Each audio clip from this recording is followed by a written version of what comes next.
السلام عليكم، عاملين ايه؟ يا رب تكونوا باحسن حال. من قناه روشان. لو انت جديد في القناه حط لايك واعمل سبسكرايب عشان يوصلك كل جديد انا بنزله النهارده. من اكتر الشخصيات اللي بحبها جدا على اليوتيوب ام جنى. فبتمنى من كل الناس انها تدعي لها. ام جنى دخلت العمليات وولدت وجابت ولد. فبتمنى كل الناس تدعي لها ان ربنا يقومها بالسلامه، وابنها في الحضانه يا جماعه، فلازم كلنا ندعي لها. سواء كنت بتحبها او ما بتحبهاش، هي طالبة الدعاء من كل الناس. ربنا يا رب تقوم بالسلامة وابنها يطلع بالسلامة. ام جنى من انظف الناس اللي على السوشيال ميديا، اللي زينا كده وعفوية جدا جدا جدا. فبتمنى كل الناس تدعي لها.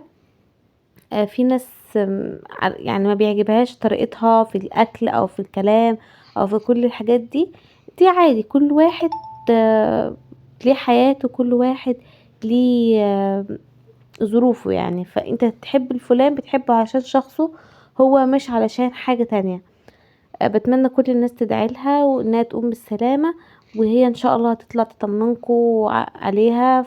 واكيد هتعمل لكم فلوج الولادة. ربنا يا رب يقومها بالسلامة يا رب. وما تنسوش تدعوا لها، تدعوا لابنها.